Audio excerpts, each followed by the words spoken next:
Caros filhos, hoje a liturgia que nos é apresentada, ela nos chama a olhar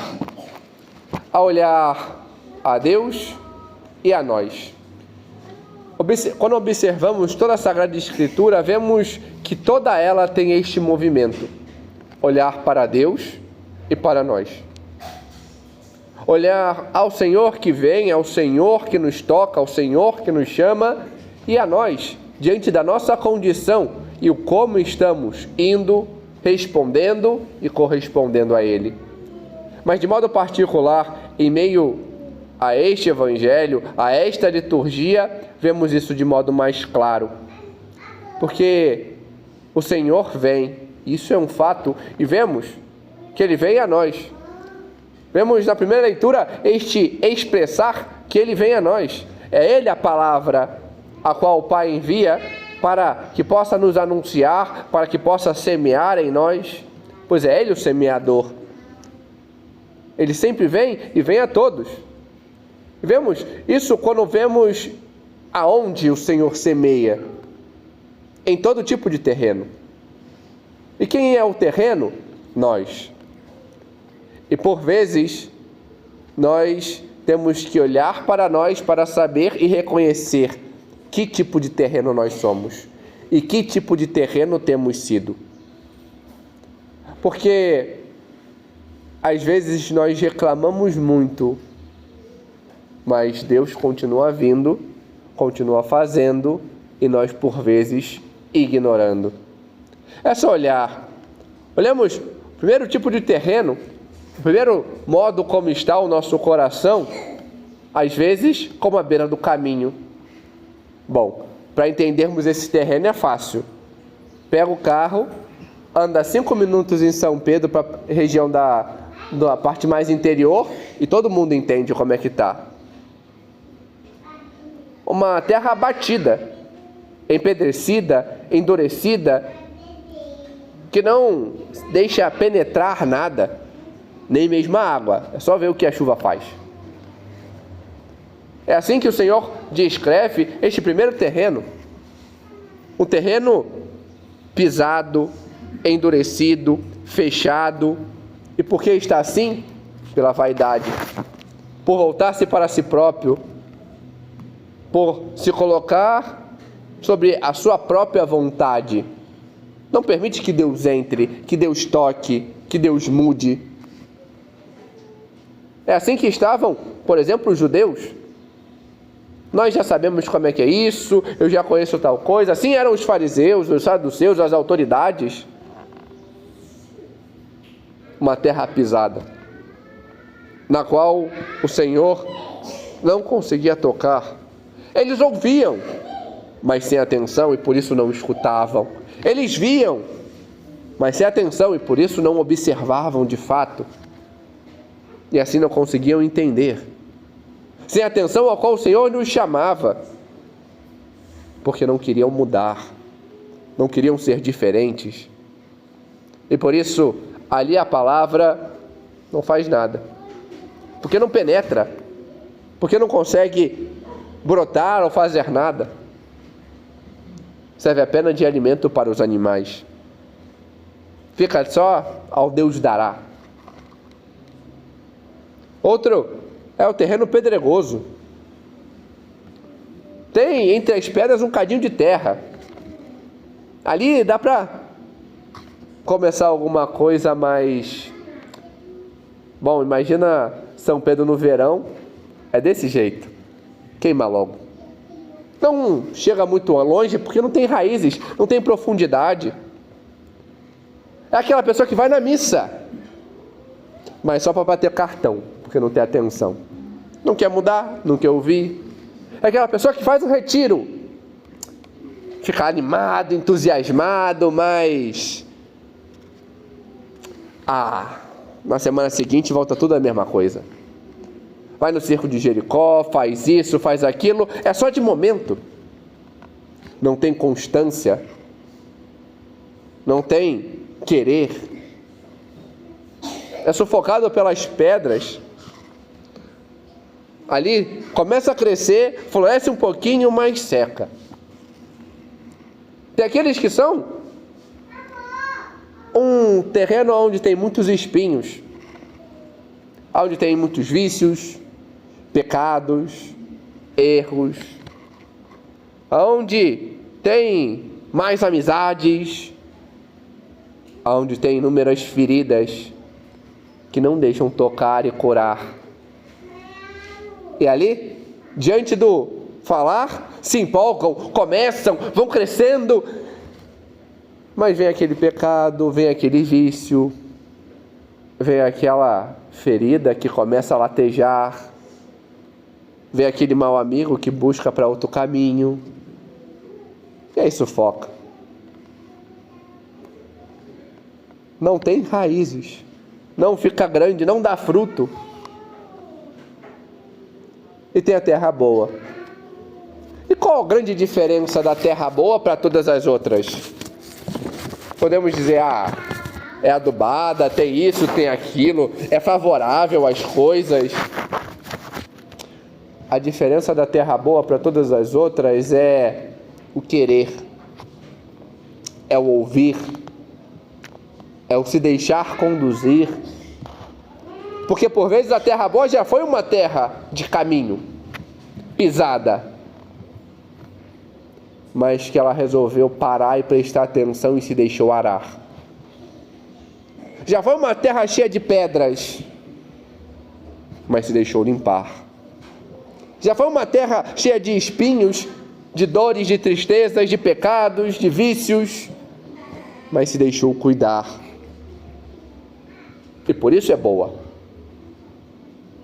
Porque sabe receber, sabe ouvir, sabe produzir os frutos que Deus quer. Esse é o grande diferencial. Como estamos nós? Porque às vezes a gente não dá atenção a isso. A gente se sente a última Coca-Cola do deserto, o último pequi de Goiás, o último biscoito do pacote. Acha que é o rei da cocada preta. Mas convenhamos, a última Coca-Cola do deserto está quente e sem gás. O último pequi de Goiás é aquele que já está estragado, porque ninguém quer mais. O último biscoito do pacote está esmigalhado, né? Não serve para muita coisa. E convenhamos que o rei da cocada preta é a cocada que queimou. Não está prestando para muita coisa. A soberba, os nossos quereres, nos afastam. E se eu não me deixo tocar e mudar, eu continuo sem dar fruto nenhum. Ah, padre, mas... Às vezes a gente fica pedindo tantas provas para Deus e acaba não vendo que eu preciso mudar. É só olharmos para os santos. Os santos mudaram. Os santos se converteram. Ah, mas o santo está lá em cima. Não.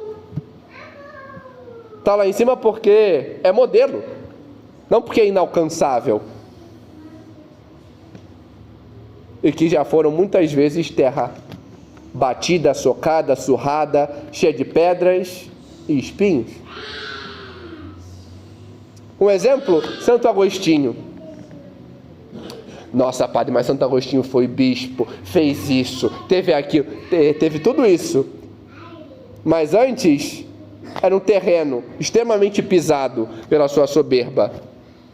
Por querer poder, prestígio, porque se sentia o bambambam pela sua inteligência. Ignorava, Sagrada Escritura é uma balela. Historinha. Não dá para acreditar, não tem fatos ali. Era alguém extremamente, com terreno extremamente espinhento, diante dos seus prazeres, diante das mais amizades e companhias, diante dos seus apegos, pelas feridas que tinha pela relação com seu pai. Era um terreno extremamente pedregoso. Começou e recomeçou o catecumenato uma quinqualhada de vezes. somente por interesse, para ver isso, para conhecer aquilo, para usar não sei o quê. Começar, não quero mais isso não. Quando que Agostinho passa de ser meramente um funcionário de governo, um personagem superficial da história, para ser quem conhecemos? Quando ele aprende a escutar. Toma ele. E aquilo mesmo que falava aquela balela, é o que o sacode. Pega a Sagrada Escritura que diz, para com a palhaçada. Onde é que está isso, padre?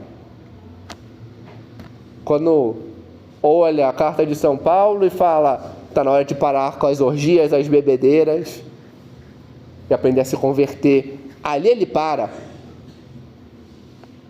Olha a terra superficial e improdutiva que era e busca mudar. E ali faz um caminho de transformação, de conversão, se deixa tocar pelo Senhor e produz os frutos aos quais já conhecemos. Podemos também um outro,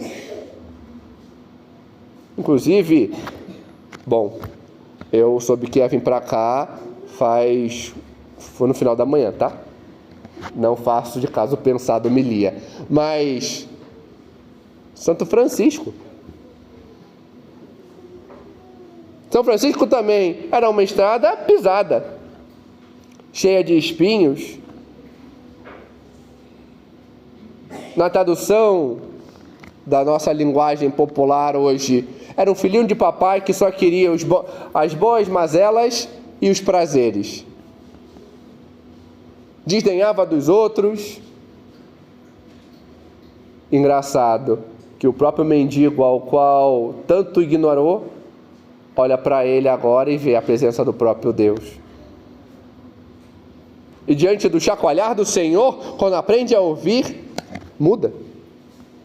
Para ser terra boa, aonde o Senhor pode plantar e ali produzir muito fruto. Nós também podemos, quando aprendemos a parar de simplesmente olhar para o nosso umbigo, para a nossa soberba, para o nosso querer, e aprendemos a escutar. A parar de achar que sei tudo, que faço isso, e aprender a mudar. A deixar de lado as superficiais historinhas e desculpas, sempre foi assim. Uma pinóia. Nem sempre foi assim. É eu que não tenho vergonha na cara e não quero mudar. E começo a tomar vergonha na cara e deixar que Deus toque, mude. E começo a lutar para ser diferente. Começo a ter mais atenção, porque do contrário, continuamos a ser uma terra inútil. Mas que o Senhor, pela sua bondade e generosidade, continua vindo e tentando. Mas se eu quero produzir algo, eu preciso ouvir.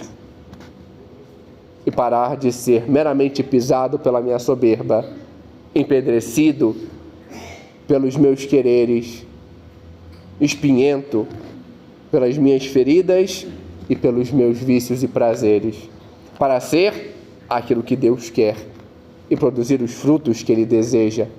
Os santos o fizeram. Nós também podemos.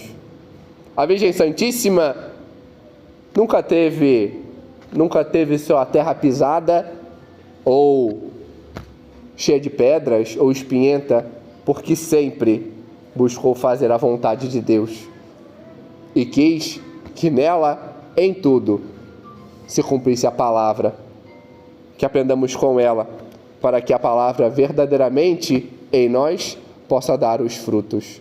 Glória ao Pai, ao Filho e ao Espírito Santo.